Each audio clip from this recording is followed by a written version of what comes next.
Okay.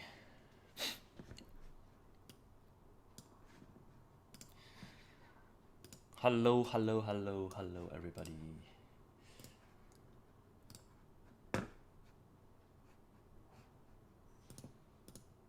Okay, glad to see you guys here. Good morning.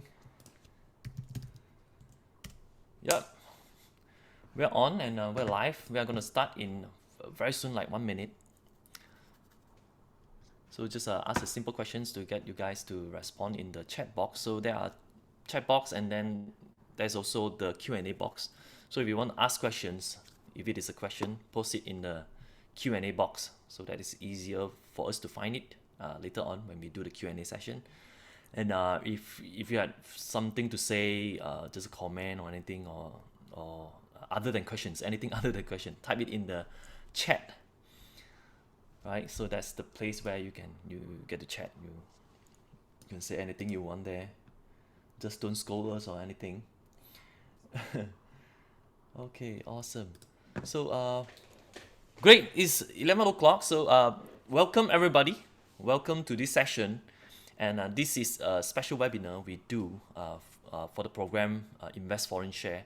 So this is a program we run for quite a few years, where PC Wong, our master trainer here, he is the one who actually share all the information on the stock research you have done, and then on the trends and macroeconomy, and his observation about the market. So he shared it all in the members area and for members. So this session, in fact, it will be recorded and it will be put into the members area for paid members only. So today you are here, probably you got my email invitation, and it's great that you have a chance to hear from PC Wong directly. And in conjunction also with the new intake for this month, we are having an intake. You run for a week. If you are interested, then stay on and we'll get to know more about what you'll get in the Invest Foreign Shares program. But before I go to that, of course, PC is going to share a lot of information, of observation for what's going to happen in 2022. So PC, over to you. Yep. Thank you, Casey, and thank you all who are logging in. First of all, the disclaimer. Okay. We are not financial advisors, so whatever we share is for educational purposes. Please do your own due diligence before investing. So let's look at the macro trends that will lead the world economy in 2022. So what are the major trends?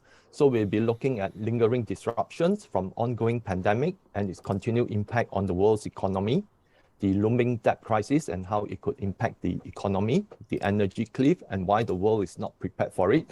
And we will look at why uranium could be the trade of the decade. And inflation, why the central banks are important to combat it without causing a worldwide depression, how geopolitics will influence the course of the global economy, and new materials in technology with specific discussion on rare earth minerals. Then we talk about the rise of the metaverse, which is the Web 3.0 economy, and then we'll study some market risks ahead. So lingering disruptions from COVID-19. So as you can see, the number of daily cases have moved up quite exuberantly, okay? And it is causing a lot of uncertainties in the global economy as many cities worldwide, is combating, between lockdown and opening up the economy. And what we have recently, the Omicron spreading in China, which also, forces China to impose a lot of lockdowns in some of the major cities. And the latest one was in the Ningbo port, which is also a major port in China. Now, because of the lockdown in the port is going to further exacerbate the global logistic, because as long as the port remain closed, the ships are unable to unload. And as long as they are unable to unload, they cannot do a turnaround, which means collecting goods and then shipping it elsewhere. And most of the destination would be to other places around the world, predominantly in the US. So because of that, a lot of ships will not be able to move to meet their schedule. And therefore, we can see that there's going to be a potential breakdown in the global supply chain. So let's look at the impact on the global economy. Now, risk of global economy entering a slowdown. US GDP growth from 6.7% in Q2 2021, it has fallen down to 2.3% in Q3 2021. Now, recently, the US released its retail sales. As you all are aware of, 70% of the US economy is driven by consumption. So if retail sales is down 1.9% month-on-month in December, then we could really see that the US economy could be very badly impacted in Q4. And on top of that, there was also a slowdown in industrial production, which means investment in inventories is also being hit. Okay. Now, besides, in December, inflation was running at a high of 7%. That means the deflator of the to the GDP. So we have nominal GDP and real GDP. Real GDP is after adjusting for the deflator, which is actually inflation. So that is why some economists are predicting that the US Q4 could be a flat 0% growth. So Euro area remains a bit consistent. Q2 is 2.2% and Q3 is also 2.2%. Now, part of the reason is that the ECB continues to print lots of money through their purchasing of the sovereign bonds across the Euro area to actually help the economies in the Euro area to avoid a slowdown. And then China GDP growth from 1.2% in Q2 to 1.2% in Q3. Not much of a change, okay. But then in the Q4 recently released was that China GDP rebounded to 4%. Now that was before towards the mid-December period, we have the Omicron, which is spreading through many cities in China, which China imposed lockdown since December until now in January in order to avoid it from spreading to the Beijing Winter Olympic Games. So because of that, I think Q1 2022 could see, the China's GDP falling below 4% again. So that besides that, okay, the China's PMI has also shown to be bordering, near the expansion stage because it's still above 50. But then once it falls below 50, then it signals contraction. So as I mentioned, China closed its major port in Ningbo, further applying pressure to the global supply chain. Now, lockdown in Xi'an and Tianjin will impact the manufacturing sector. And this could lead to more inflation in transport services and goods. Now, Xi'an and Tianjin are also hubs for manufacturing certain goods. And as long as they are being shut down, that means that they are unable to export their goods. And this could actually exert an inflationary pressure on the price of goods. Now, rise in COVID-19 cases is detrimental to the travel and hospitality industry, retail and F&B industry, and the supply side of the aforementioned industries. And there'll be more oppression and violence among the populace because on one hand, the population thinks that the government imposition of lockdown in many of the world cities, is an oppression, while, they are battling with police. There are some incidents of violence because the population is actually against such lockdown. So as a result, because of all this, between lockdown and rioting and demonstration, productivity and employment will be negatively impacted. So although the Federal Reserve mentioned that, US employment remains strong. In fact, the unemployment actually went down to 3.9%. And that under the Fed's dictionary is like full employment, because the targeted unemployment is 4%.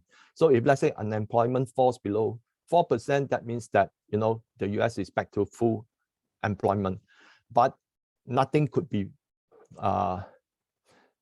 worse than what is actually happening, because the US labor participation rate, is still 61.9 or 0.7%, hardly unchanged over the last few months.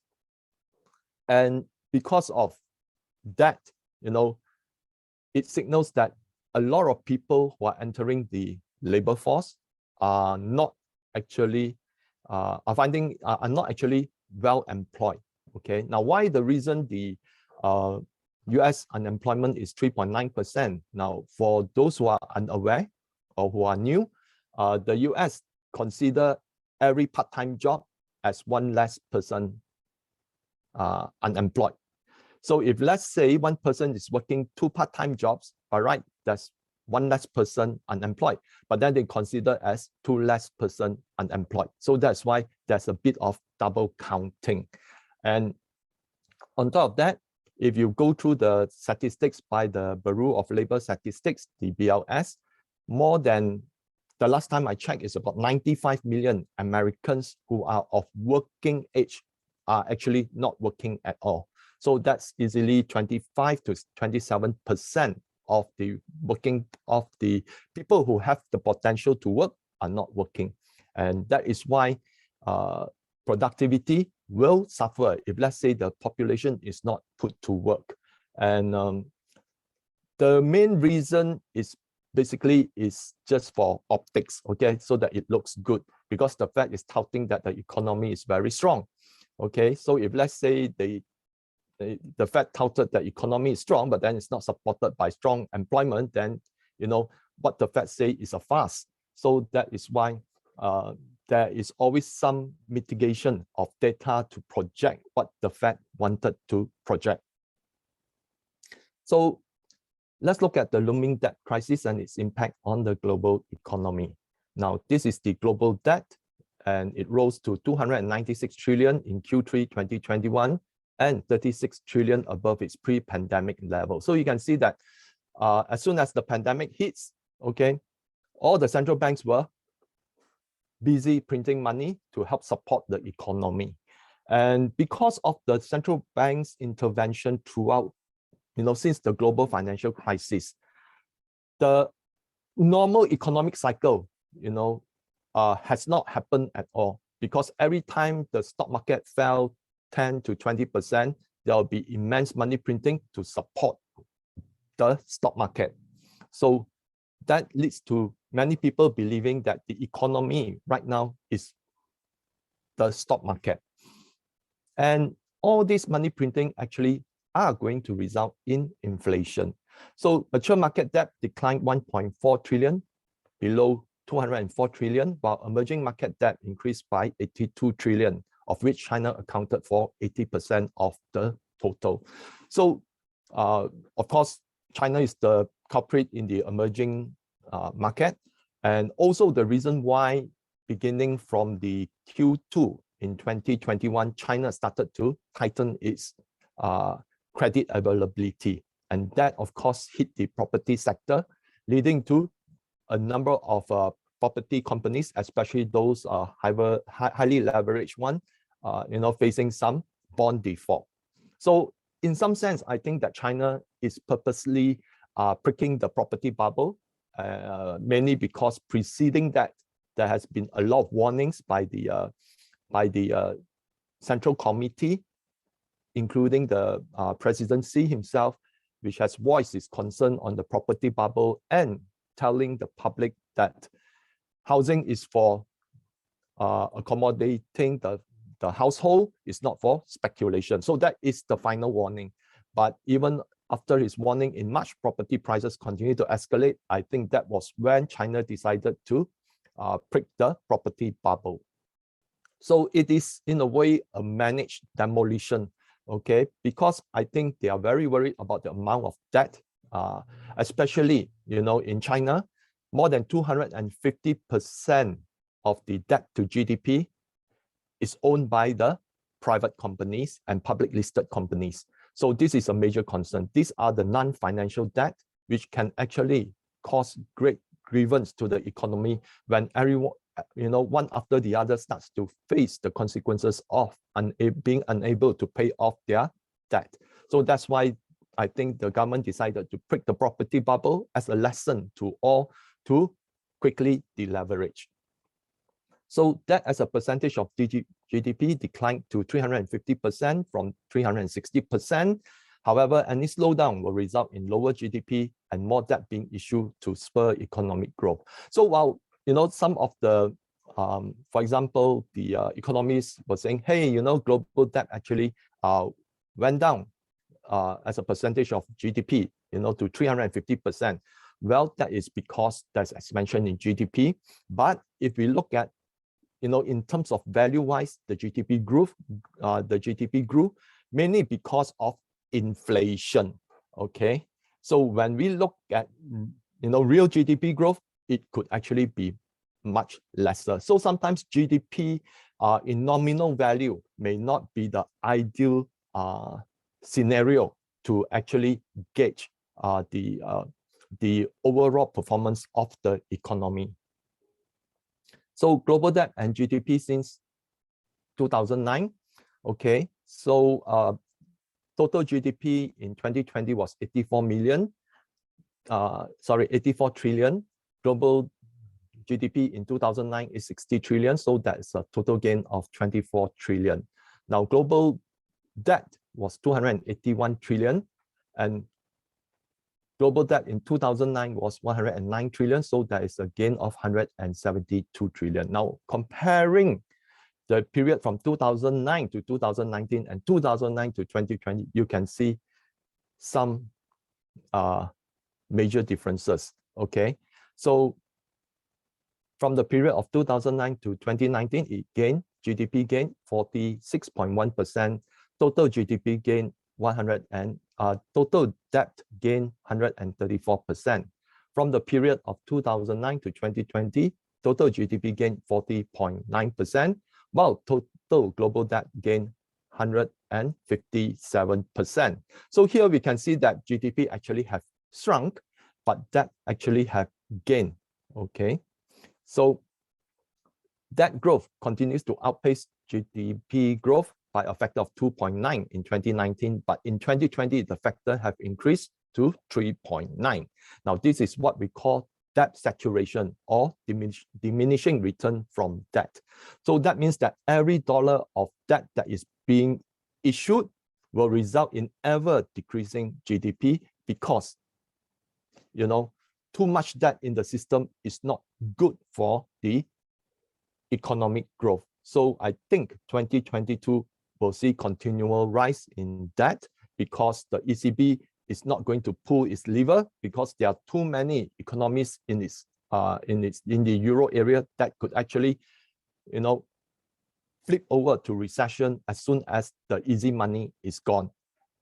And although the Federal Reserve had said that they are looking at further rate hikes, and that is on the presumption that inflation by 2023 would return to its band of around plus or minus 2%, but that is highly unlikely. So that's why I think the Fed will blink as soon as the stock market crashes, or there is a liquidity crisis. For example, in 2019, in September, there was a repo crisis, mainly to do with the shortage of liquidity in the US dollar. So non-financial debt of major economies, you can see that based on the Bank of International Settlement as at Q2 2021, the amount of non-financial debt to GDP ratio of major economies are as following. US is 286%, Eurozone 284%, UK is 290%, Japan is 417%, Switzerland is 308%, and China 285%. Remember, I said that more than 250% are actually non-financial debt. So here's the figure, it's 285%. So I think right now some of the economists in the US, they are saying that, you know, US can actually continue to print money, just like Japan did, you know, with their debt to GDP, you know, increasing to a few %, without real consequences of inflation. In fact, Japan has been in a deflationary cycle since 1989. And ever since 1989, the properties in Japan have not even reached back to its height in 1989. So, you know, when you hear people tell you that, you know, property will forever go up, not necessarily, and Japan is a case, okay? And the stock market have not even returned to its record high, you know, which was reached in 1989. So there has been more than 30 years of deflationary cycle. So that is why some economists in the US think that, hey, US can also do the same. We can print, you know, as much money as we want to keep the government funded and spend however we want, because, you know, Japan is a case for us to see, but actually it's not, okay? Unlike the US, most of the debt in Japan are actually owned domestically. There are less people holding Japanese yen in the foreign market. There are also less investors investing in the JCB bonds, okay? So whereas the US, there are actually 33 trillion US dollars that are owned externally, okay? And that is almost 150% of the US GDP. So imagine if people starts to distrust the US dollar and they start selling, liquidate their US dollar assets, then a lot of the money will flow into US, causing tremendous inflation. And on top of that, you know, this 33 trillion is actually invested in US bonds, US stocks, okay, and other types of securities. So that is why this is the huge difference, okay? So as I mentioned, China's debt are mostly corporate debt, and that was why China started to tighten its credit in mid-2021, resulting in the bursting of the property bubble. And I also think, you know, that China will not tighten the credit for too long, because New Year is approaching, and normally in the New Year, they will actually lighten up the credit a bit, okay, to so that people can get easy access to credit, to, you know, to whether to celebrate Chinese New Year or to plan their purchases ahead of Chinese New Year and such. So let's look at the US debt debacle. So as at 31st of December, I'm comparing it with 2020. Total debt was 86.1 trillion versus 82.1 trillion in 2020. Government debt was 29 trillion versus 27 trillion. Personal debt is 21 trillion versus 20.9 trillion. Student loan is 1.8 trillion versus 1.7 trillion. Credit card debt is 1 trillion, also 1 trillion last year, with, you know, some tens of billions difference in between. Unfunded liabilities was 163 trillion versus 156 trillion. So what are unfunded liabilities? Now, unfunded liabilities are the liabilities that the government owns, okay, but in the form of amount that the US government should hold in its Social Security and Medicaid. So that means that, you know, there is no money in the Social Security, okay, which means that if the US need to pay off, you know, recipients of the Social Security, it needs to either borrow from the market or through tax revenue. So that goes to show, okay, that the US Social Security is actually an empty shelf, Okay, and there's also no money allocated for Medicaid because as long as anyone claims, okay, then they have to issue debt to pay off. Okay, then the GDP is 23.4 versus 21.4. Government spending was 6.9 trillion versus 7.8 trillion. So that's a reduction in 2021. Also because the last 3 months, there was actually a lot of debating of the debt ceiling. So a lot of spending is being reduced due to the debt ceiling. And on top of that, most of the debt that the government issued in 2020, they actually have a surplus of more than 1 trillion in the treasury, which was spent in 2021. So there was lesser need to raise debt. So government tax revenue was 4.1 trillion versus 3.5 trillion, deficit of 2.8 trillion versus 4.3 trillion. So debt per taxpayer is 236,000 versus 220,000. Now, this is a very interesting scenario. So if, let's say, more people are employed, okay, then the debt per taxpayer should be lesser. But because debt per taxpayer have increased, it goes to show, number one, the people who are working are actually not earning as much, and therefore the amount taxed is actually much lesser. Okay. The other thing is that lesser people are being employed, and of course, the other rationale is that debt, is escalating at a much faster rate than the ability of the government to collect tax to pay off. Okay, so debt per citizen also increased by 88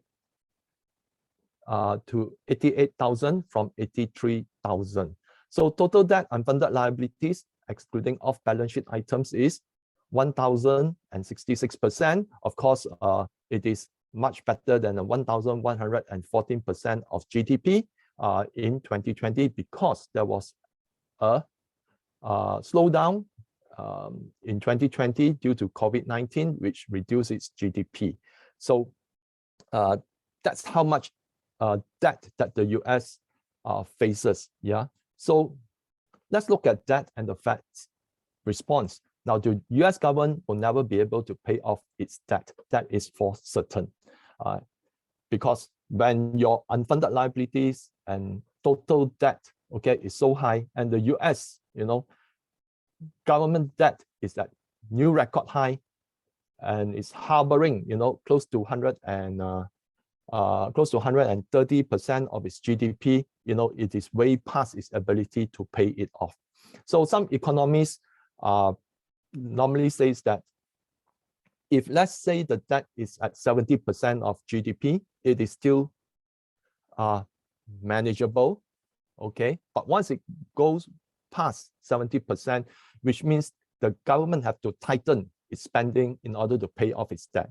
But if, let's say, the debt is more than 100%, then, it's past the point of no return. And whatever that is being done will actually have strong detrimental impact on the economy.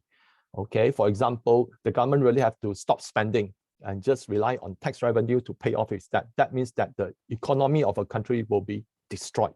Okay, so that is why there are certain stages of national debt that once it exceeds the GDP will be a point of no return.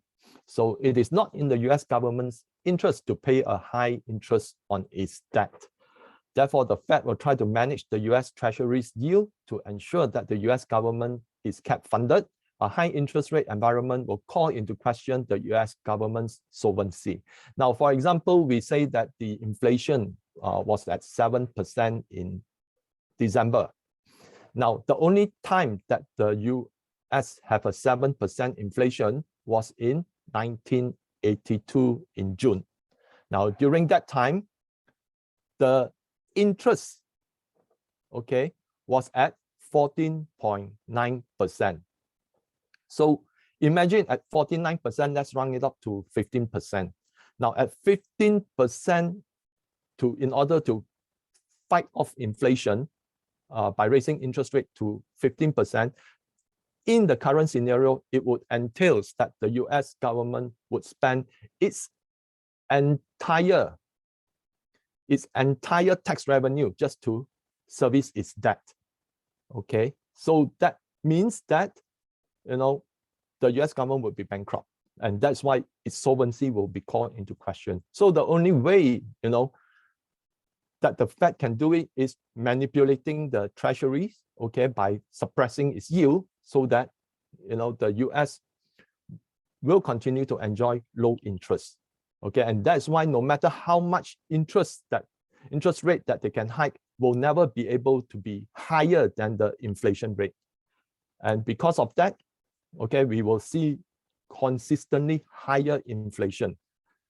So that is why the Fed's total asset will continue, you know, expanding, even though there could be a period of tightening. But as we saw, you know, in 2018, there was to 2019, there was a period of tightening. But as soon as the Fed tightened by about 700 billion, the entire market puked. Okay, and then, you know, the Fed started to have its repo facilities being open. Okay, so that, you know, it allows people to park their treasury with the Fed overnight, okay, to free up more liquidity into the market. And during the period of the repo crisis, okay, from September to December to January, the Fed balance sheet actually increased by more than 500 billion. So you cannot say that, you know, repo crisis is just parking money overnight, okay, you know, and it won't increase the Fed balance sheet. But it actually happened during the period from 2018 to 2019, where through its repo operation, the Fed balance sheet actually increased by 500 billion. Okay, so the Fed announcement of a taper for me is just a ruse. Meanwhile, the Fed's balance sheet expanded 107 billion in December 2021, more than the 90 billion targeted. So you can always see that the Fed try to qualify its statement.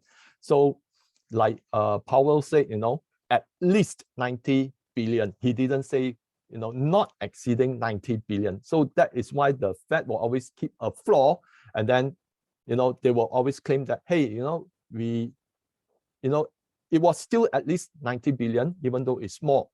Okay, so although the Fed is projecting, you know, its narrative that they are going to tighten much faster and they are going to hike interest rate much faster, but I think, you know, over the past few weeks, we can see that the market has been very volatile.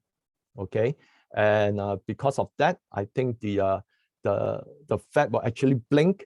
Okay, if the situation worsen. So the Fed is trying to manage the yield curve through its reverse repo action, and this action expands the Fed's balance sheet. Now, for example, you know, just a few weeks ago, the Fed's repo action actually reached a new record high of 1.9 trillion on a single day. So reverse repo action is something which the Fed used to suppress the yield, because when the Fed, you know, take the financial institution cash and then they give them the treasury yield, and then the next day the Fed will buy back the treasury, the US treasury, not treasury yield. They take cash and they give the financial institution the US treasury. Then on the next day, it takes back the US treasury, but then they will pay, you know, a 0.05% per annum interest on that particular amount of cash. So that is why the treasury value actually increased slightly, and that is what the Fed does to suppress the yield. Because if, let's say, treasury bond is increase in price, then the yield will actually move lower. But if you look at the US treasury yield, especially the 10-year treasury yield behavior right now, the market is believing that the Fed is going to lose control of inflation and lose control of its yield control operation. So the Fed will choose to inflate the debt away by driving the net yield deep into negative territory so that the US government's interest payment remains low. And this is what I think will likely to happen. So sometimes it could be purposely to create a situation whereby the stock market, see some steep decline, and then the Fed will come in and then expand QE even more, pushing the yield, the US Treasury yield even deeper into negative territory. And that is how, the US government can get away with its money printing, because the money that is printed today is worth less in the future. So that is what we call, inflating the debt away. But if the Fed does this, of course, the US dollar will be sacrificed. So let's talk about the energy cliff. Now, the current energy crisis, in their haste to promote the ESG economy, many nations in Europe are not prepared to handle the consequences of ignoring much needed investment in nuclear energy, the only clean energy source 24/7 and 365, which means it offers a base load that is consistent for 24 hours a day, 7 days a week, and 365 days a year, unless there are periods of maintenance. Now, the IMF, Fed, and ECB have issued statements to support funding of renewable energy, but ignoring investment in fossil fuels. Harvesting renewable energy and building an electrified infrastructure require raw materials which are mined and located in some of the most remote places on Earth. Mining raw materials require fossil fuel as a source of cheap energy. Shipping and overland logistics require fossil fuel to move goods. Renewable energy such as hydro, wind, and solar are not reliable 24/7, 365. The low rainfall, frost, and insufficient sunlight throughout 2021 have affected Europe's power generation, resulting in heavy reliance on coal and gas as to provide warmth during the winter. Now, this has resulted in higher price of coal, gas, crude oil, and uranium, as all four are interrelated. So this is the one-year chart for coal, gas, and WTI crude. So for coal, it climbed 99.35% over a one-year period. So it is such an irony, that the European Union, and ECB is promoting, being carbon-free. But because of the shortfall in renewable energy power generation, the European countries become one of the biggest importer of coal and gas, and suddenly, the needing to provide warmth during the winter, becomes more primary than meeting the ESG targets. So gas price actually climbed 46.85% over a one-year period, and WTI crude increased 55% over a one-year period. So analysts have warned that further increase in price could happen due to increased demand, with many producers having reached full capacity besides facing depleted reserves. Now, one of the things is that if, let's say, funding for investment in fossil fuel is being pulled away, there will be lesser exploration being done by oil companies, oil and gas companies, leading to less reserve being discovered. And as they continue to produce, their own reserve will also be depleted. So that is why, commodities watchers are saying, oil could actually breach more than $100, okay, should this failure to reinvest, okay, in exploration, not materialize. So this is something that you need to observe, okay, the flow of events. And I think they could be correct, because without investment, there's not going to be new discovery, and whatever that's being produced right now would quickly deplete the world's reserves.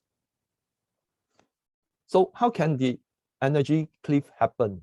According to the International Energy Agency, it calculated that the current fossil fuel capacity in power generation is at 4,800 gigawatts, Renewable energy capacity is currently only at 290 gigawatt or 6% of total current capacity. It is estimated there is a need of funding by $4 trillion in order to transit to a fully decarbonized economy. So where's the money going to come from? Okay, we know that global debt is already very high. So invariably, okay, this also points to the huge difference between renewable and fossil fuel power generation. In order to really dispose of fossil fuel power generation, renewable energy capacity have to breach the 94% difference, which is near impossibility without the necessary funding. So fossil fuel are primarily used in transportation and power generation. It is also used to manufacture important polymers which are transformed into goods which we consume in our daily life. Now, one of the main issue of the lack of fossil fuel or the competing demand in fossil fuel have already resulted in the increase in the price of fertilizers, okay? So if let's say the price of fertilizers increases, then the cost of food production will also increase. And that is why we are seeing that food especially is seeing very, very high inflation because of the increase in price of fertilizer, okay? So underinvestment in fossil fuel exploration will result in lesser reserves being discovered. The need for fossil fuel will remain for as long as energy is consumed for mining, processing, manufacturing, shipping, and traveling. When supply fails to keep up with demand, it will result in price increases. Because fossil fuel is widely used in multiple sectors, inflation will likewise be widespread across all the sectors. Inflation impedes economic growth, okay? Because if let's say the price of goods is high, consumers will actually reduce their spending. And this is what we saw in the December retail sales, okay, which fell 1.9%. Okay, not only that, if inflation increase the cost of raw materials, producers will also pass the cost to consumers, which further increase the price as well.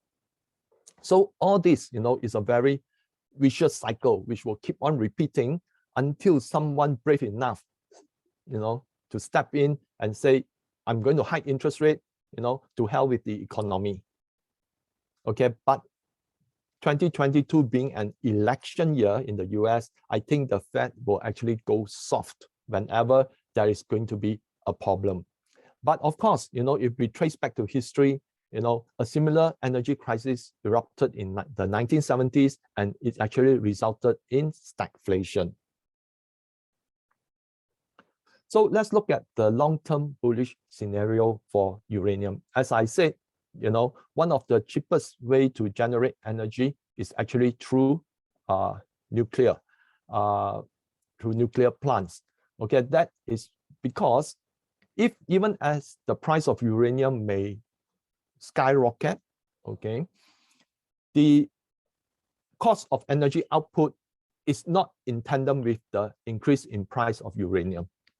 Okay, so that's the huge difference. So this is a base case, okay, where it's projected by 2040 there is a need for 103,500 tons of uranium by 2040, and this is the huge gap, okay, that currently, based on current production, it will not be met. Even if the current explorers finally go into production, there is still a huge gap. That is because more nuclear plants are being put online over the next 2 decades. But how come we did not see the price of uranium, okay, spiking higher during this period? Although, many of the reasons, are being explained. One in particular is due to Fukushima.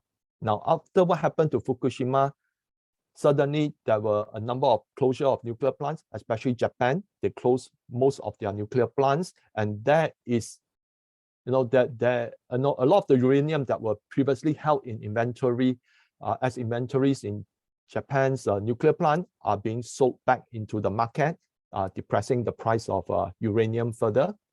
And on top of that, during the run-up in the 2007 uranium bull market, there was an overcapacity in production. So again, following the Fukushima incident, all these excess capacity are being released into the market, and that was why uranium has been in a depressed market for more than a decade, since 2007. But as we can see, okay, there will be a huge supply deficit. Now, this is based on the base case. Now, this is based on an upper case, which means more, because of the need to have clean energy, there'll be more rise in the build out of nuclear reactors, especially China. During one of their analyst briefing, it was reported that China needs to build another 150 nuclear power reactors all the way through 2035 in order to meet its carbon neutral position by 2060. So based on the upper case, okay, it will require 137.6 thousand tons of uranium. And you can see that what was previously here, went up another level up, okay? So that goes to show that as people continue to see the rationale behind the need for nuclear energy, the demand for uranium will just keep on going up. And not many of the current explorers are producing either, because to bring in, a uranium deposit into production would require around 7 to 10 years. Okay, even as the world's largest uranium mine, they say that they can start mining uranium within 2 years. Now, to produce the uranium rods suitable for power generation would require between 18 to 24 months. So that is a period of 3 to 4 years from the start of mining before it can be moved to the nuclear plant for power generation. So that is why there's going to be a huge gap between supply and demand. And because of that, many analysts believe that uranium could be the trade of the decade. And to show you, this is a portion of a slide from Kazatomprom, the world's largest uranium miner. So you can see that between 2020 to 2030, 83 new nuclear plants will be online. Between 2030 to 2040, 107 nuclear plants will be online. So all in all, there'll be 190 nuclear plants to be online over the next 20 years. And this does not include SMRs, which will be online in the coming years. So SMRs are a concept that is being developed by Rolls-Royce and the Bill Gates and Warren Buffett joint venture, which intend to use small modular reactors to power cities or certain large industrial area, so that it offers another form of cheap energy. So all these are actually excluding SMRs. So if there'll be hundreds and hundreds of SMRs being rolled out, the demand for uranium could even be more than what was projected. So in September 2021, a Chinese company successfully converted nuclear waste to glass, making it cheaper and safer to store. So this is actually an answer, to how to safely store nuclear waste. And this will encourage more nuclear power usage and alter the dynamics of nuclear energy.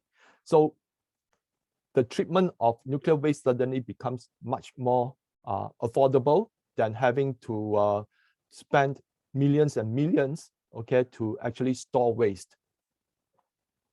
So midterm bullish scenario for uranium. by 2025, so we are looking a little bit about 5 years ahead, 43 nuclear plants will be connected to the grid. So we are, like here, more or less uranium has bottomed here, and right now is trending, and likelihood it will continue to trend up. So few things, because unlike previous uranium bull market, which is in 2007, okay, 07, there was no particular fund that is buying physical uranium from the market. But last year, okay, in let's say Q3, which we see a spike here from Q3 onwards, there was the Sprott Physical Uranium Trust, okay, which actually bought, I think to date, tens of millions of physical uranium, okay, tens of millions of pounds of physical uranium. And not only that, because of the existence of this fund and the success that it can raise funds from the market on a daily basis to buy physical uranium, it has encouraged other huge companies to participate in that. And companies like Kazatomprom, which is the world's largest uranium producer, has established a fund to buy physical uranium from the market. And not only that, even small explorers are holding their cash, are turning their cash into uranium, physical uranium, because they think that if they hold cash, they are not going to earn much, okay, especially with such a low interest rate environment. And if, let's say, they invest, okay, there's always the risk of a market volatility. So they actually are so committed that the price of uranium would actually move up, that they converted their cash into uranium. Because if, let's say, uranium continues to go up, then their physical uranium can be actually converted into cash to help them, start up their production. And besides Kazatomprom, there is also a company called Uranium Royalty that is also establishing its own physical uranium holding. So there is a huge move into this. And Sprott Physical Uranium Trust, which is listed on the Toronto Exchange, is going to be listed on the NYSE soon. And if we look at the NYSE of having, more than 10 times the liquidity compared to the Toronto Exchange, we can see that the Sprott Physical Uranium Trust will be able to secure a lot of funding to keep on buying uranium. And that is why, if, let's say, companies are pulling physical uranium out of the market, there'll be lesser physical uranium stock being available. And that would force a lot of utilities companies to negotiate contracts with producers on a higher long-term contract price, okay? And that would result in uranium finally moving much, much higher. So already, by the end of this first quarter, there will be a few huge nuclear plants that will start to connect to the grid. So that is why, if, let's say, Sprott Physical Uranium Trust successfully get listed by the end of this quarter, then we can really see an uptick, in the price of uranium, which will actually benefit a lot of uranium mining companies. So that is why, there's a strong bullish case for uranium, and it will not be this flash rise and flash crash, okay, but it will be sustainable for at least a decade or more, because of so many nuclear plants coming online all the way through 2040. So inflation and why central banks are important to combat it. So both the Euro area and US are seeing higher inflation. Now, Euro area inflation was 5%, while the US inflation was at 7% as at December 2021. If we consider that the 10-year yield of the Euro bond is 0.35% and US 10-year yield is at 1.79%. Their respective net yield are actually negative 4.65% and 5.21%. Now, that means that if you buy the Euro bond, 10-year Euro bond or the 10-year Treasury yield, and you hold it up to maturity, likelihood, okay, you'll be losing money because of inflation. And at the end of the day, okay, whatever money you invested in is going to be worth much less, even after you have taken the dividend payment. So this is to show the extreme money printing by the ECB. In 10 years, the ECB has increased its total assets by 5.89 trillion euros, or by 220%. Now, in just 3 weeks, its total assets has increased 61 billion euro. So this is the Fed.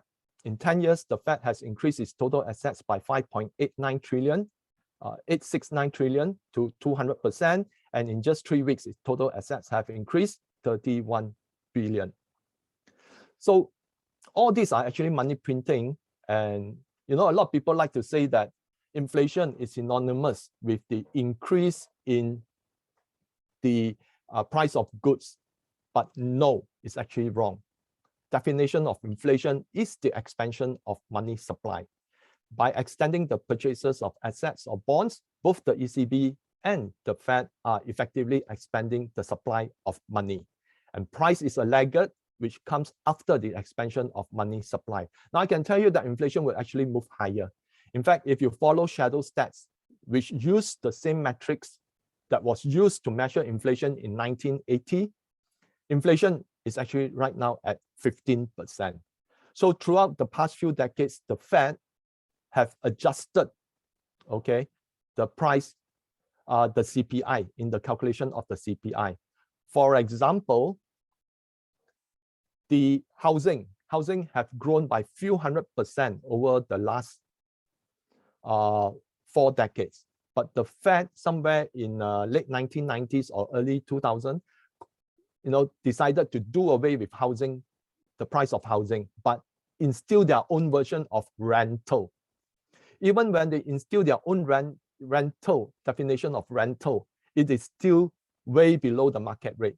So for example, in September, the inflationary forces of rent in single room apartment and 4-room apartment actually increased by about 6 to 7%. But the Fed put the rental inflationary rate, okay, calculated the CPI as at 3.2%. Because that rental is by the Fed's own definition, and it does not follow the market's forces. So why the Fed want to underplay rental? Because rental constitute 40% of the calculation of the CPI.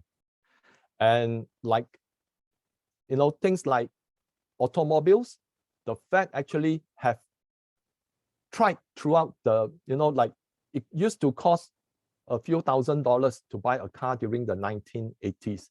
But right now it's in tens of thousands, okay, close to 100,000, okay, if you consider Tesla, which sells around 50, 70,000. So it is actually a huge inflationary,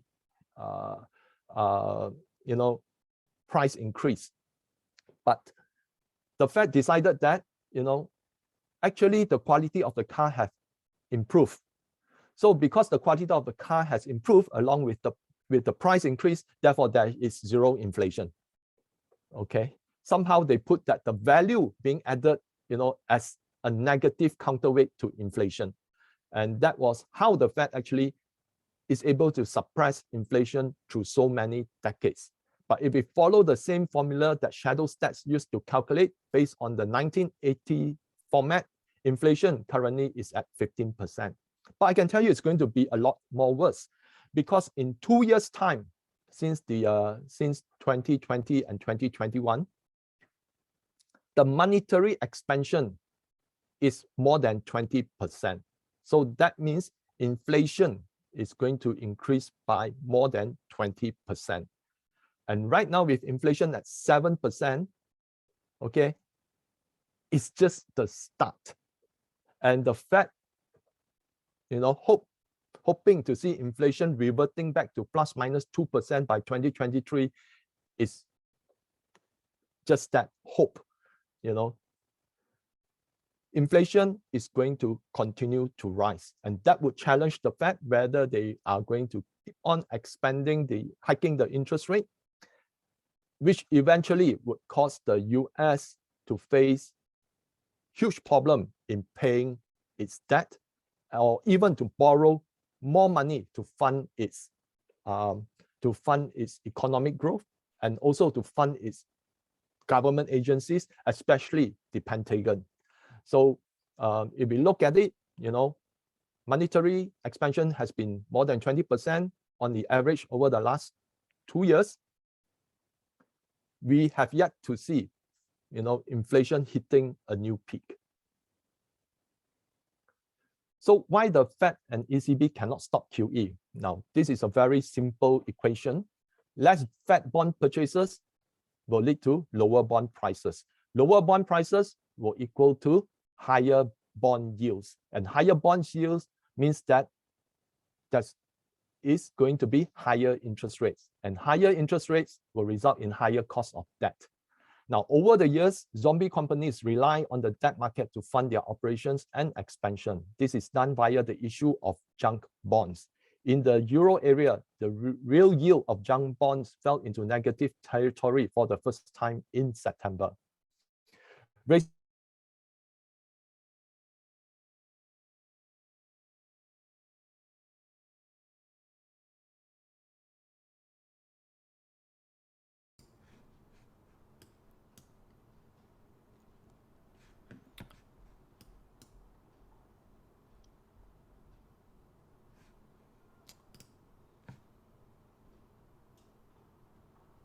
Oh, I just lost PC for a while here, so it's like jam. Let me check on him.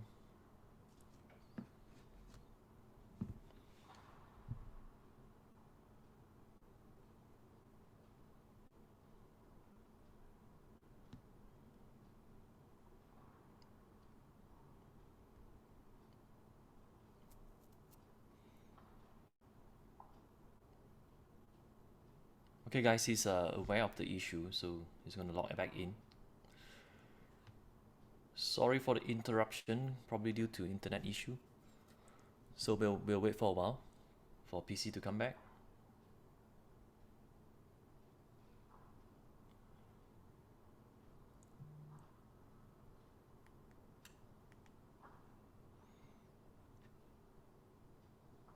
Okay, he's back now. Okay, PC. Yeah. Okay. Okay, you're back. Yeah, sorry, there's a line disruption. So fundamentally, the Fed cannot hike interest rate beyond a point which could destroy many US companies, and this could lead to high unemployment. So in December 2021, the average yield of euro area junk bonds is 2.8%. With the euro area inflation rate at 5%, the net yield for junk bonds are negative 2.1%. At the end of December 2021, the average yield of US junk bond is 4.35%.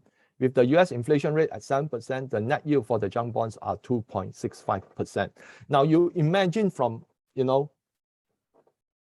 being negative to positive, that would actually spur the higher borrowing costs for a lot of all these zombie companies. So meanwhile, the face value of outstanding debt in the high yield bond market rose above 1.5 trillion for the first time in October, according to a widely tracked index run by ICE Data Services. So at 1.5 trillion, potential of companies being defaulting would have by itself becomes too big to fail. So you can see that there's a lot of sectors in the US company somehow in the US economy, have expanded their debt, have expanded their borrowing, or even their derivatives, that they have become too big to fail. So every time when they become too big to fail, the only solution is print more money to keep them alive. Okay, so will the ECB and Fed risk the bond market unraveling just as the stock market is at its record high levels? So my answer is no. because it happened in September 2018 to December 2018, where the stock market fell, S&P fell by almost 20%. The Fed immediately stopped, okay, its interest rate hike, and subsequently from 2019 onwards started to reduce interest rate, and that was at 2.5%. So that, I believe that the most the Fed will be able to do is below 2%. Anything that is above 2%, the stock market will unravel, especially if we look at it, how the stock market has appreciated from the period of 2020 to 2021. Okay, and that is a major risk. So this is the Fed reverse repo operations. Now, if let's say the US economy is strong, everything is good, okay, by right, the Fed should not be participating in such a parabolic rise in reverse repo operation. Okay, so the reverse operation is where the Fed sells US treasuries to the financial institutions with the intention to buy them back at a later date at a much higher price. Okay, that this allows the Fed to exercise some form of yield control. But as you can see, now that the Fed is tapering, and for example, the 3-month US Treasury T-bills, is generating an interest of 0.12%. Why should financial institution wants to park their money with the Fed for 0.05% interest? So the Treasury, the T-bills is actually paying money market managers more than 2 times what the Fed is paying. And that is why, we gradually see a reduction in the amount of daily reverse repo. So after the reverse repo operation reached a new high of 1.9 trillion, now it's back down to about 1.56 trillion. Okay, and that goes to show that the Fed right now is having problem trying to control the yield because people's fear of inflation going up much higher. And recent Treasury auction have shown that investors are actually declining to participate in the auction, especially foreign investors. So definitely we are in a stagflation process because we are seeing declining growth and rising inflation. But if let's say, at some point in time, the Fed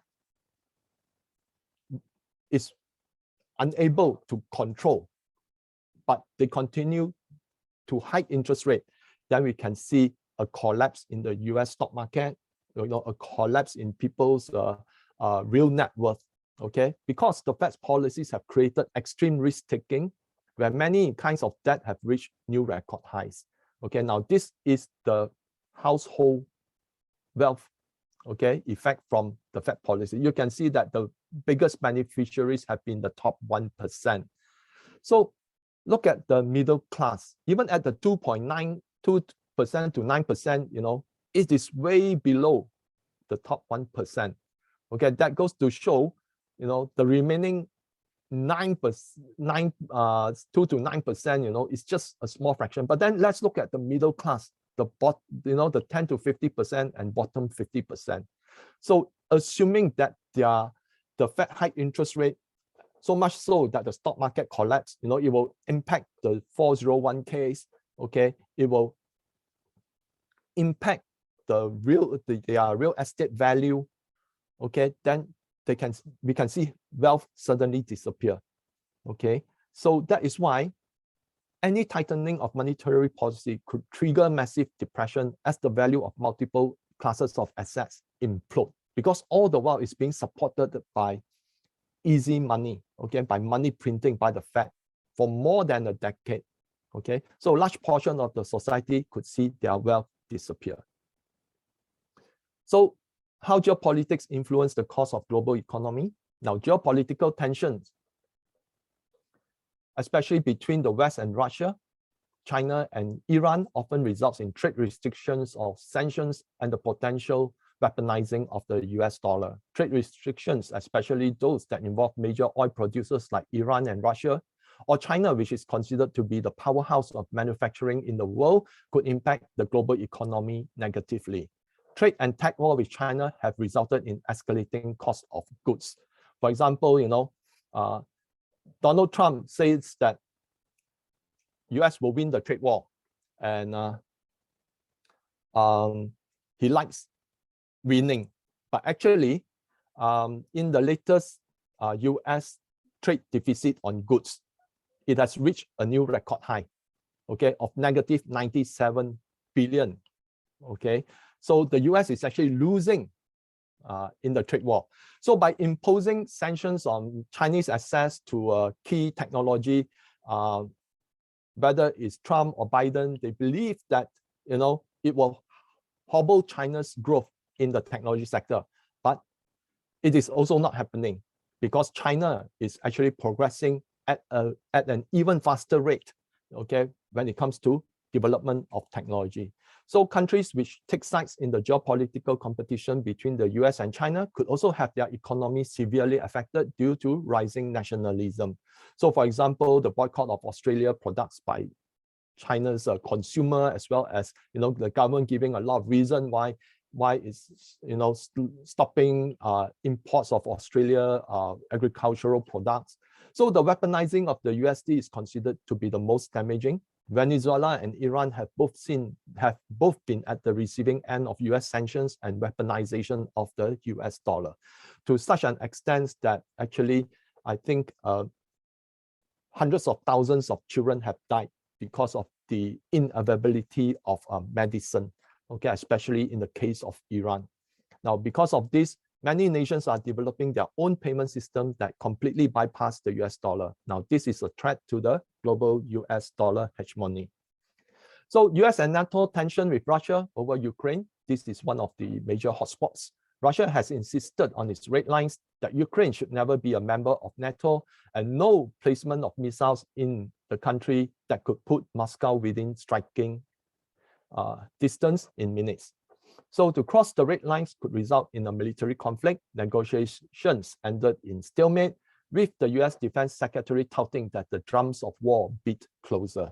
So this is currently the tension between Russia and Ukraine is hyped up. And in the South China Sea, US AUKUS and Quad tension with China over the Taiwan issue. But US is supportive of a one China policy. It is steadfastly reaffirming its commitment to the military defense of Taiwan. Visits by US officials to the island is raising the stakes of a military conflict. Now, Israel conflict with Iran. Iran is increasingly gaining friends in the Middle East. Both Saudi Arabia and UAE have initiated talks with Iran. Iran is an important land bridge in the BRI, and that is why the US is trying to snuff out the Iran's economy, okay? Because from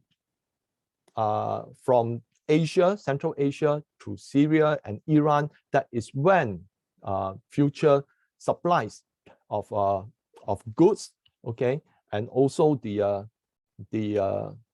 oil and gas can move towards the southern Mediterranean area. Now, both Russia and China have military bases in Iran, further strengthening its defense capabilities. Being a member of the SCO, which is the Shanghai Cooperation Organization, ensures that Iran gets economic, financial, and military support from both Russia and China. So there's a lot of political chess games being played around the world. Now, why the West wants to provoke Russia and China? Now, the US is an empire in decline. It knows its days are numbered unless China falls. So far, the trade and tech war against China have failed to bring China to its knees. The US propaganda on Xinjiang and covert actions in Hong Kong, funded by the CIA-linked NED, have also failed. So for those who still believe in the genocide in Xinjiang, please go to YouTube. There's a lot of people from across Asia, diplomats from the Islamic organization have visited the area, okay? And they have seen from their eyes what is actually happened. If you have any doubt, visit YouTube, Okay, there's so many lively festivities there. And the person who wrote about the Xinjiang genocide, Adrian Zenz, have never been to Xinjiang, and he is actually funded by think tanks that are MIC based, okay, military industrial complex based. So you can see what all this is leading to. So Russia and China are more than just allies. Their economies are intertwined and growing robustly every year. Recent military exercise between China and Russia have seen both militaries exchanging leadership and military hardware. Now, this could only happen when the level of trust between the two are great. The move behind the US provocation of both countries is to force their involvement in a military conflict. Now, this is the main reason. A military conflict will allow the US to launch sanctions, economic and financial, and trade embargoes on Russia and China. Meanwhile, both Russia and China would have to commit their resources towards the conflict, resulting in economic destruction and fueling civil unrest. Both Russia and China will play the long game, and the US is on its way to self-destruction. Why do I say that? Well, if you look at the cancel culture in the US, the racial disunity there, okay, the millions of homeless people in major cities across the US, all these are pointing to, a society that is in steep decline. So laying bare the US narratives now supports one China policy, but instigating Taiwan. The idea is to force China into a military confrontation for reasons stated earlier. So keep expanding the narratives that Russia will invade Ukraine, while China will invade Taiwan to drive political gains and secure more funding for the military-industrial complex. In fact, the Pentagon just have its budget raised, okay, to about 780 billion, okay? So where is the money coming from? Of course, through debt as well. So one of the key issues with US in every presidential election, you can see that they always want to find a boogeyman. During Trump, okay, the boogeyman was China. And during Biden, the boogeyman is actually Russia. So this is how they continuously play the issue of someone wanting to see the destruction of the US as a country, but often it's because of their own mismanagement of the economy and financial system, okay? So meanwhile, US champions the need to cooperate with China in cutting down carbon emission, but imposing bans and restrictions on trade that could help the world in cutting carbon emission, such as a ban on sales of nuclear materials to China, a ban on import of polysilicon from Xinjiang, which is also the world's largest producer, okay, which is important to the manufacture of solar panels. So maintaining that China is a threat to the US way of life, which is in fact its global hegemony, the US fears of losing this key advantage. The real reason is this: as long as the world needs the US dollar, the US can print worthless paper to buy real goods and services, and in the process exports its inflation. The US dollar is then recycled into US treasuries to allow the US to spend excessively beyond its ability to repay what is owed. And this is how it's explained, okay? So inflation move out, okay? The dollars are invested in US treasury, allow the debt to grow without real significance to US inflation. And that is why, with $33 trillion held overseas, okay, so much money have been already printed, but then, it's not going to impact, okay, US inflation except now, because they have actually gone overboard, and many people are questioning the need, okay, to really hold on to US dollar-based assets. So what happens in a military conflict? Of course, there'll be a major stock market crash. The price of commodities will rise, causing further inflation across the globe. Gold and silver will rise as flight to safety ensues. Global economy will tank as resources are diverted towards the war effort, and the country which could survive through the crisis with the least damage will emerge as the next superpower. Now, de-dollarization is actually already in progress. Russia has successfully de-dollarized its reserves by converting them into other foreign currencies and into gold. China is also in the process of de-dollarization, but because of its huge export market, it needs to be done gradually with the institutionalization of the digital RMB. Here you can see that China holding of US treasuries have reached a 10-year low. So rise in renminbi in international trade, according to Xinhua, published on 31st of December 2021. By the end of 2020, the RMB Internationalization Index, or RRII, reached 5.02, a sharp increase of 54.2% from a year ago. Data compiled by the International Monetary Institute of Renminbi University of China showed. The trend continues into 2021. The Standard Chartered Renminbi Globalization Index rose to a new high of 2,698 points in August 2021. And here you can see that the amount of US dollar held in reserve globally continues to decline. Okay, so this is now being played out. In fact, a recent visit by Middle East countries into foreign ministers to China is also cementing more trade with China, and probably it will be done in renminbi.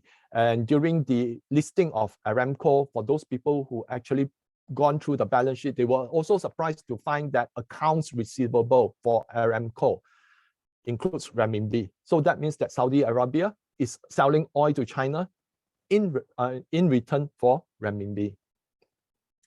So evidence of a new emergence of a new monetary system. Now this could be a possibility because there was an interesting piece of news out on 17 December and reported by PP Escobar could set the direction of what is in store for years to come.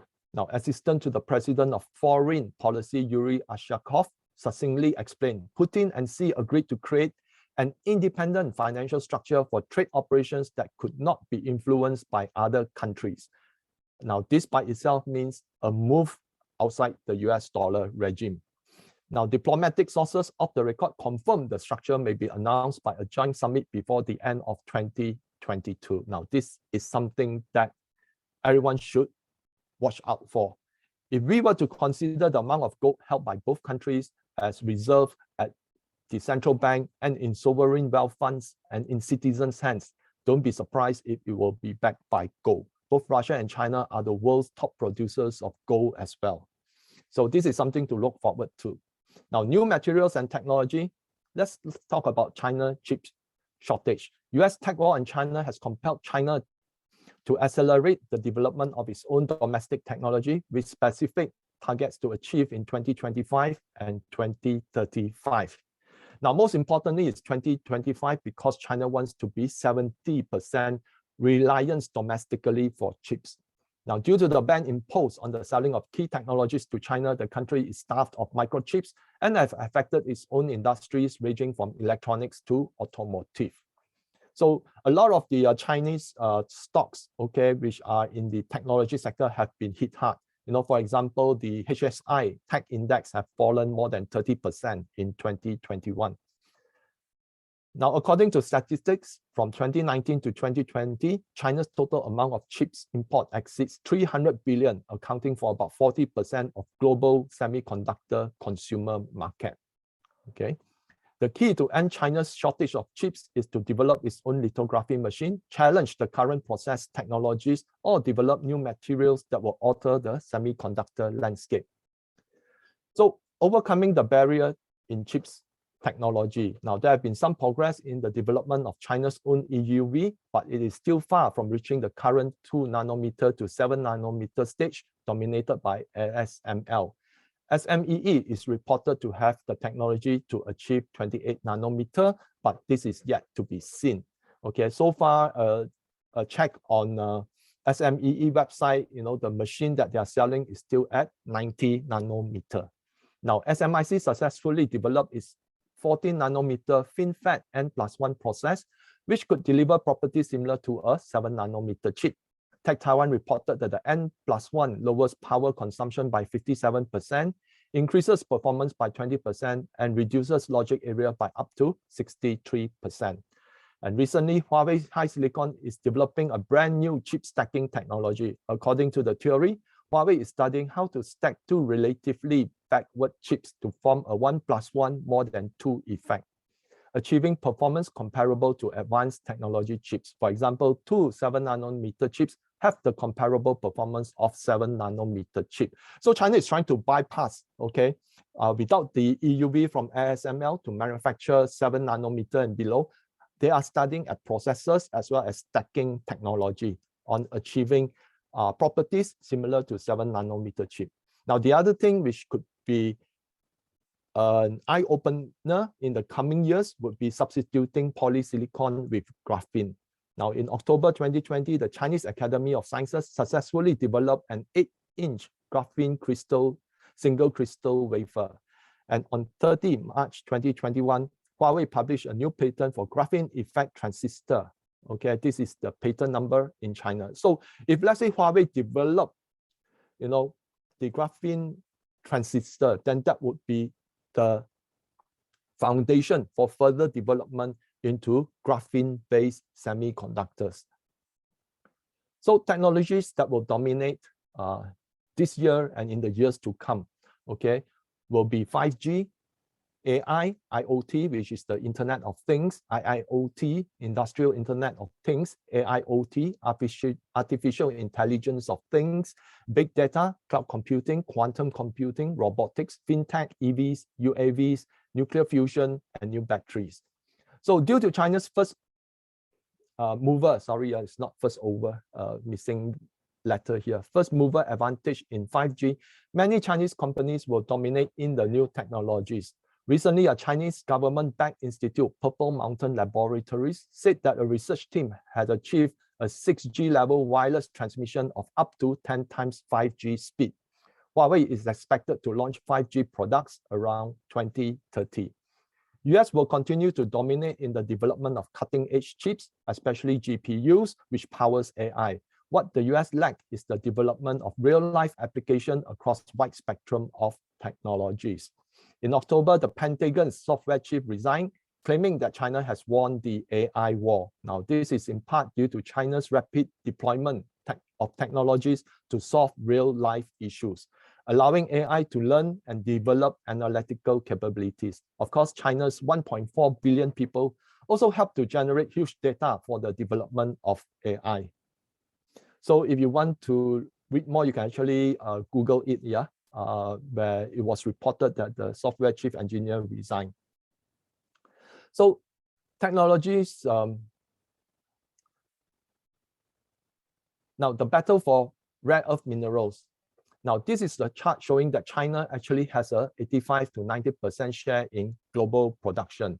And this is the uses of rare earth elements, of which 75% are actually as catalysts. So because of China's hold in the rare earth, right now there's a battle heating up on how to diversify from China. So rare earth minerals are used in many devices that people use every day, such as computer, memory, DVDs, rechargeable batteries, cell phones, catalytic converters, magnets, fluorescent lighting, and much more. Now, these include the batteries that power every EV and HEV. Rare earth minerals are also used in the military, such as night vision goggle, precision-guided weapons, communications equipment, GPS equipment, batteries, and other defense electronics. They are key ingredients for making very hard alloys used in armored vehicles and projectiles that shatter upon impact. And that is why it worries the Pentagon a lot. So recent development in the sector, on 22nd December 2021, China's State Asset Administration has approved a major merger of rare earth assets under various state-owned enterprises to form a new company. The forming of the rare earth behemoth, said to be one of the world's largest, means that China may enforce stricter quotas on the production and export of these strategic resources after years of unregulated exploitation, which could help ensure the sustainable development of the industry. So I think it's also in anticipation that they might impose restriction on export, which could actually damage the US accessibility to the rare earth. Now, the three companies involved in the merger are China Minmetals Rare Earth, Aluminium Corporation of China, and Guangzhou Rare Metal Exchange. On 14 January 2022, a new rare earth bill introduced in the US Senate aiming to force defense contractors to end the use of rare earth sourced from China by 2026. The bill intends to create a permanent stockpile of strategic minerals managed by the Pentagon. So the battle of rare earth minerals will intensify moving forward, with China intending to keep its lead in the sector. One cannot rule out the imposition of export quota by China should its relationship with the US deteriorate further. So this could have some good outcomes for certain rare earth minerals, companies which I will discuss later. So the sectors to be in, okay. Now the Nasdaq gained 23.2% in 2021 versus the Hong Kong Hang Seng index, the Hang Seng Tech Index, which fell 33.2% during the same period. In terms of valuation, Chinese tech companies are undervalued versus their peers in the Nasdaq. Now, with the ban on Chinese tech companies from listing overseas, we could see more active listing on the Chinese exchanges. Now, this includes the Beijing, Shanghai, Shenzhen, as well as Hong Kong exchanges. Now, this could draw more funding from investors. However, US sanctions on Chinese tech companies could cause some headwinds, although on the longer term, many could excel at homegrown technologies bridge the gap with the US. Now, so some worthwhile considerations would be Chinese semiconductor and graphene industry, EVs and batteries companies, US companies involved in 5G rollout and edge equipment and chips. So why do I say this? Because the US is only starting to roll out its 5G. So those companies involved in the 5G infrastructure could do well in the coming years, as well as companies that are right now, in the production of edge equipment, and edge computing chips. So this is something that you can look at as an alternative. So mid-cap cloud and big data companies catering for the niche market. I'm not talking about Amazon, Microsoft. These are already way high in market cap. Okay, but there are certain companies that cater for a certain niche market. And of course, rare earth mineral companies outside of China. Because if China impose export restriction, then there'll be huge demand for rare earth that are being produced by companies that are outside of China. Okay, there'll be a lot of funds moving in to escalate their production or to escalate exploration. So that is why I tend to see it will benefit more of the rare earth mineral companies outside of China. So rise of the metaverse and the Web 3.0 economy. So the metaverse is a virtual reality space which users can interact with computer-generated environment and other users via avatars, whether in virtual reality, VR, augmented reality, AR, or simply on screen. The promise of the metaverse is to allow a greater overlap of our digital and physical lives in wealth, socialization, productivity, shopping, and entertainment. Now, this is what the Time magazine says. Now, the metaverse allows users to own virtual real estate, attend virtual parties and concerts, and buy virtual products. Each metaverse platform usually has its own crypto tokens that users can buy and use online. So the metaverse economy. Now, tokens.com, which is the majority shareholder of the metaverse group, touted the metaverse as the next mega asset class. It sees people engage in the same activities as in real life. They play games, decorate their homes, walk around with friends, visit galleries, attend events, and spend money. The metaverse can host virtual fashion shows where designers auction their designs as NFTs. Musicians perform selling tickets and merchandise as NFTs. Now, the metaverse is referred to as Web 3.0. Now, it will have a major impact on social media, computing, commerce, gaming, and advertising. The projected turnover is over 1 trillion in annual revenue. And this is what Mark Zuckerberg has to say about the metaverse when he changed Facebook name into Meta. Within the next decade, the metaverse will reach 1 billion people, host hundreds of billions of dollars of digital commerce, and support jobs for millions of creators and developers. Now, these are the big players in the metaverse. Of course, Facebook, in changing its name Meta, is already underlining its main strategy. Okay, here the Wall Street Journal reports that brands are participating in the metaverse. Atari is actually building building a virtual casino. Okay, and Gucci is already in. and Adidas is also in. And recently, today, just out this morning, even Walmart want to participate in the metaverse. So this is an example of metaverse called Sandbox. Okay, already they have sold 96,000 land in the form of NFTs. Okay, which is 57% of the map being sold, and in 12 months, total land sales amounts to 144 million US dollars. Okay, this is actually crazy if you ask me. For a single plot virtual that you do not have, that you only have a stake in it, okay, and you're hoping that its price will actually appreciate. But meanwhile, a lot of companies are participating in metaverse, building their own metaverse. So it is going to be interesting, and right now a lot of the metaverse is being initiated by token-based cryptocurrencies. We have not seen big players like Facebook coming up with their own metaverse as yet, although there are plans to actually launch it in a big way. Okay, even gaming companies and movie companies have not participated in, but the potential is there for them to actually actively participate in it. So imagine that Disney have a Marvel metaverse or a Marvel Star Wars metaverse. So there's a record sales in the metaverse, okay,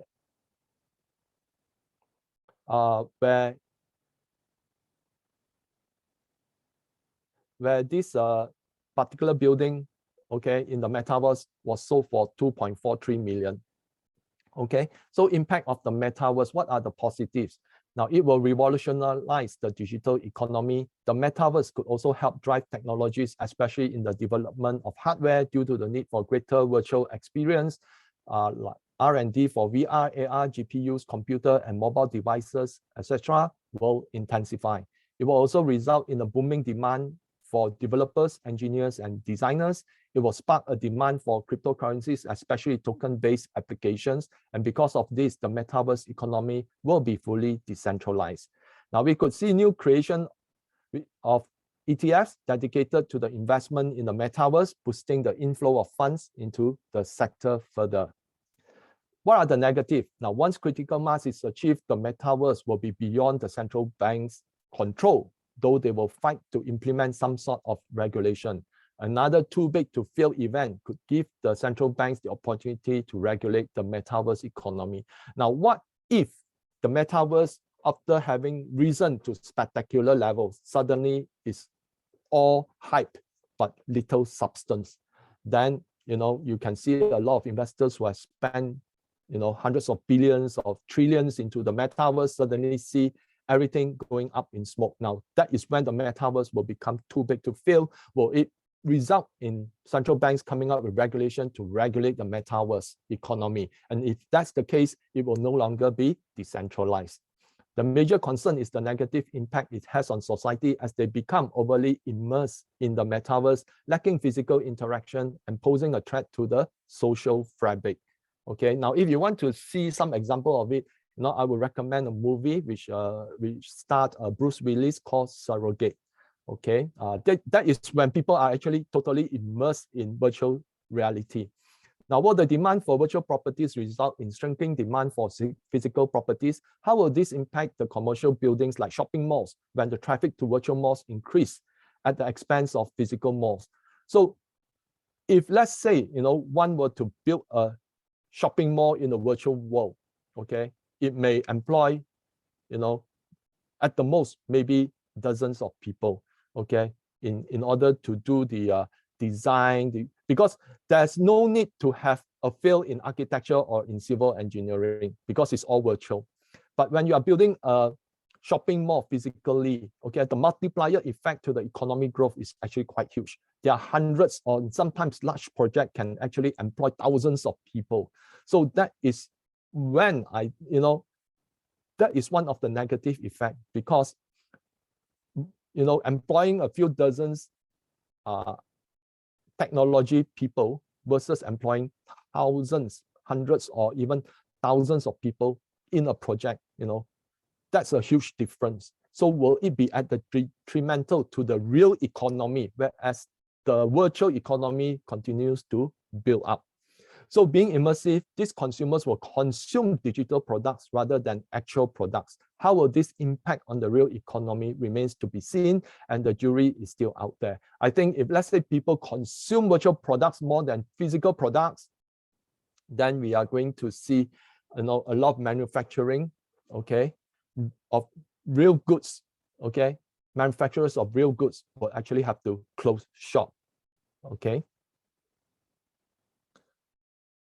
So market risk.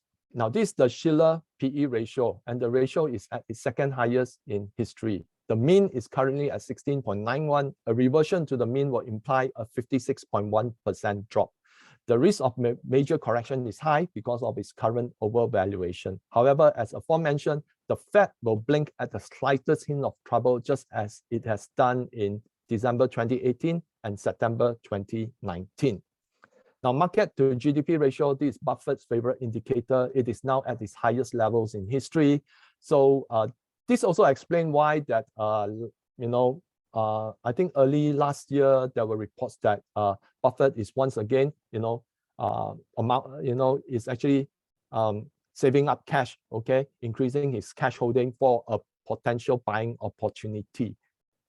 So conclusion, prior to the central bank's intervention in the stock market, the performance of the stock market is very much dependent on the fundamentals of the economy. Today, the stock market is the economy, and central banks have never been more afraid of the stock market popping. Therefore, the relentless money printing to prop it up. Many zombie companies are being kept alive by the central bank's intubation. Now, this will eventually lead to the rapid decline in the value of currencies, stoking higher inflation. Thus, when measured in real terms, the bond market looks extremely vulnerable as inflation pushes net yields deeper into negative territory. If weakness in the bond market exerts itself, then the stock market becomes vulnerable. Ultimately, the laws of mathematics and physics will prevail. So key points to investing in 2022, understand that price discovery is broken in multiple asset classes because it's being funded by easy money, okay? However, that is based on the belief that central banks have the situation under control. Once the central banks lose control of inflation and their narrative, the market forces will come back with a vengeance. Because of the excessive debt, the central banks will have to continue their monetary easing to prevent the bond market from imploding while keeping governments funded. Therefore, it is important to hedge against policy mistakes by the central banks. I firmly believe that inflation will continue to crest higher owing to the potential energy crisis that lies ahead. It is best to avoid loss-making companies, as prospect of higher interest rate will result in higher cost of funding for these companies. Loss-making tech companies often get hit the hardest, especially the startups. So that's all I have. So a bit about IFS. So what at IFS we offer is that, members can also receive alerts via WhatsApp. And this is a WhatsApp which I alerted the members on September 2021, which regards to a company called Hannons, which is actually involved in the battery recycling business. So at that time, the price was 1.9 cents Aussie. Okay, the price on Friday close was 4.7 cents, but today it opened higher, about 5.2 cents.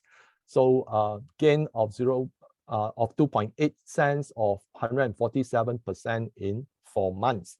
So these are some of the biggest gainers in 2021. We also did one on a Chinese company called Western Superconducting. So we look at varieties of market, including China, Hong Kong, US, Australia, UK, and recently we started even on Indonesia. Yeah. So the session was on 12th of October. It has since gone up, 18% with a gain of 12.79 renminbi. So this is ExxonMobil, okay, which we did a case study 24th August. Price then was 55.46. Right now it's 71.86. That's a gain of 29.6% in 5 months. Then this is an Indonesian company which we studied. Okay, it was on March 2021 called Gunung Raja Paksi, which is a major steel manufacturer. At that time, the price was 412 rupiah. The price on Friday was 805 rupiah. for a gain of 393 rupiah or 95.4% in 11 months. Then there's also the BMW group. Okay, because BMW, we were studying a case of Chinese auto manufacturers, and BMW actually has a strong presence there. So we actually did a study on BMW group. At that time, the price was 28.39. Okay, including of its dividend, you know, you have registered a 36% gain.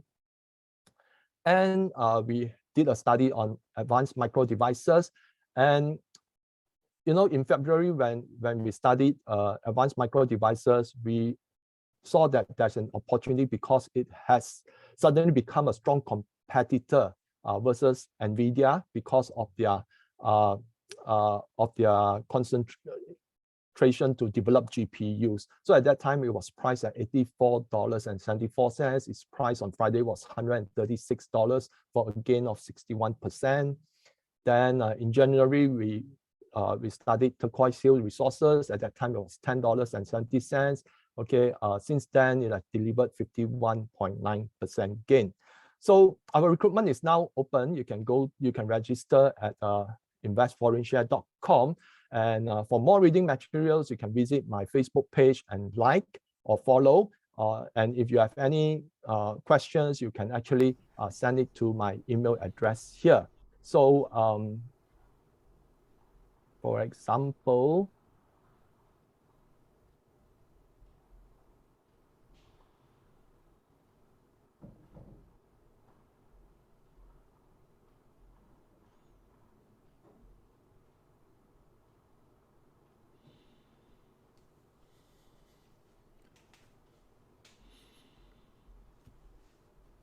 the website, if you visit, okay, you can see some of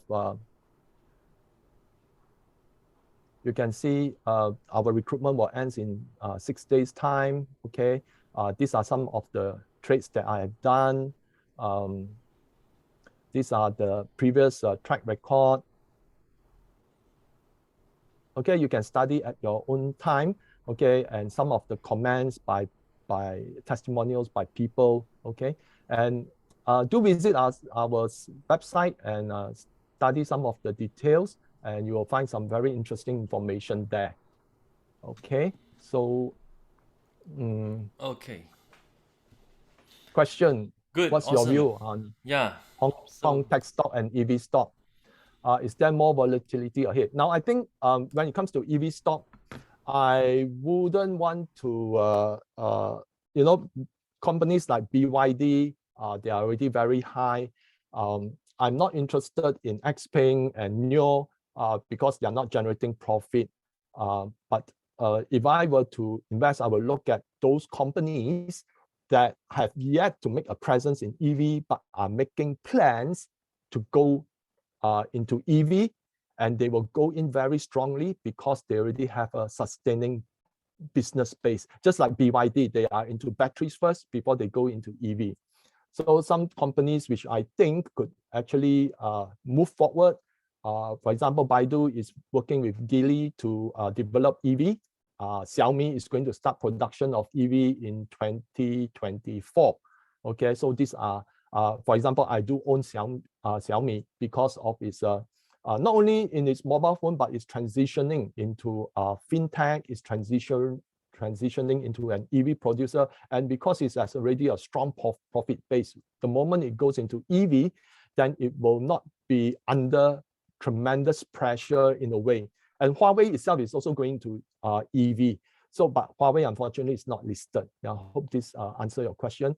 If the US is on its way to destruction, what will happen to US stocks and also companies like Intel, Metaverse, Facebook, AMD, and Dell? Now, I think, you know, the US dollar, based on its current trajectory, it is on its way to being hugely devalued. But I think central banks would step in before that happens, because there's the threat of the 33 trillion that is overseas. Okay, if let's say these 33 trillions go back into the US, then the US would be valueless.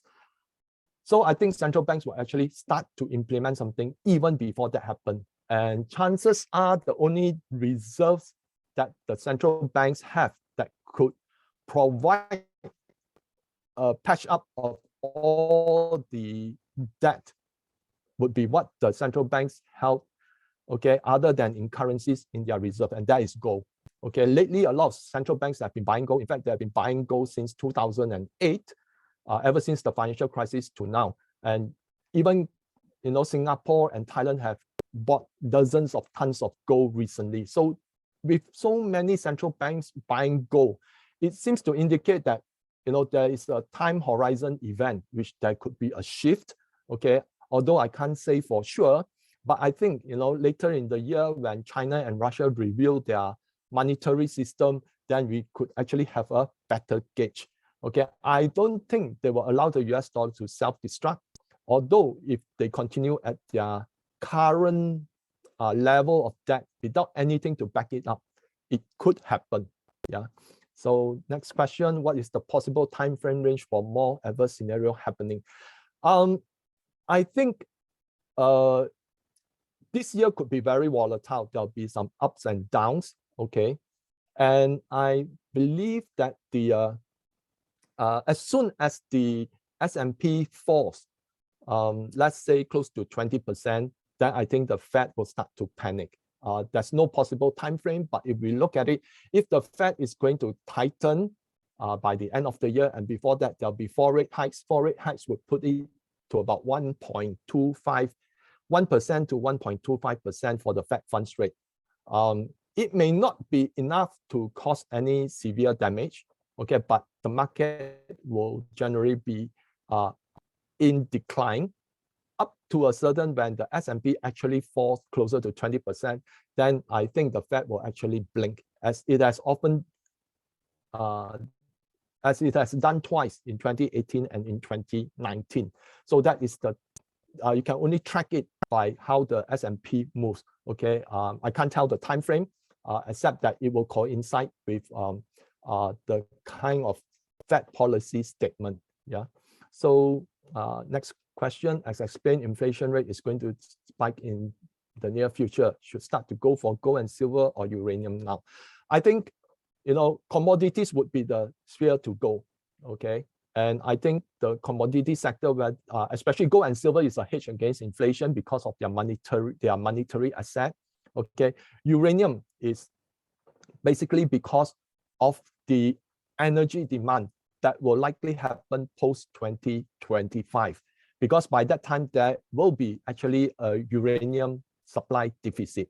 Right now, you know, they are trying to staunch, you know, the big players. They are worried that recent contracts signed are at a lower price of uranium. So I think that whenever uranium price goes up too high, they will release stock into the market to try to prevent it from going too high. Because if, let's say, uranium goes up too high, then those long contracts signed, and due to certain deficiency in their commitment to meet the long-term contract, they will have to buy from the spot market, and that could create negative cash flow. So right now there's a war being fought, okay, about in the uranium market. But I think, you know, once Sprott Physical Uranium Trust get listed in NYSE, then, you know, the gates will be let loose. So uranium is good, while, you know, a lot of the companies have been hammered recently, okay, after going up quite substantially. And right now they are down about 30%, 20 to 30%. And, you know, you can actually start to buy, accumulate, waiting for what will happen. But you need to have a very long time frame, okay, because 2025 is where everything starts to happen. But if, let's say, you wait until 2025, what happens over the next few years, people will be already gradually pushing up, especially when Sprott Physical Uranium Trust would be the major buyer. So some analysts are predicting that uranium could be between $200 to $400 per pound. And right now it is at, let's say, at only 40 plus. So potentially it could be, you know, looking at between 5 times to close to 10 times the price, depending on how the crisis would evolve in the coming years. But you won't see immediately uranium spiking to more than 100. for that to happen, is based on the cup formation. It will take maybe in 2025 to be closer to be slightly above $100 per pound. Yeah, I hope that answers your question. Now, how would this affect commodity not priced in US like palm oil in Malaysia ringgit? Will palm oil companies be good buy over the next few years? Now, I think the palm oil would be gaining in price, but I think one of the question right now is that there's a windfall tax on Malaysia palm oil companies. So in a sense that is quite negative, okay, because that expansion of profit will be limited by the windfall tax. So also another thing that because palm oil used to be so good, is being cultured everywhere, you know, in South America and in Africa. So because of that, previously we see certain price hikes during La Nina or El Nino. Right now, the influence is not as great, okay, because of the mass cultivation. And therefore the impact, okay, has become less and less. And overplanting has also put a limit on the price. So you have to be very careful, okay, select only those that have a full vertical integration from, let's say, from cultivation all the way to production of consumer goods. So those companies would tend to be better, okay, just my opinion, okay. So do visit our website. That's all I have. Yeah, thank you, PC. Thanks a Yeah, lot for your sharing. So, guys, check out the website investforeignshare.com. So I paste the link on the chat box as well. So thanks, PC, for all the sharing. yeah. Thank you, Casey, and thank you all who logged in. Bye bye. Bye bye.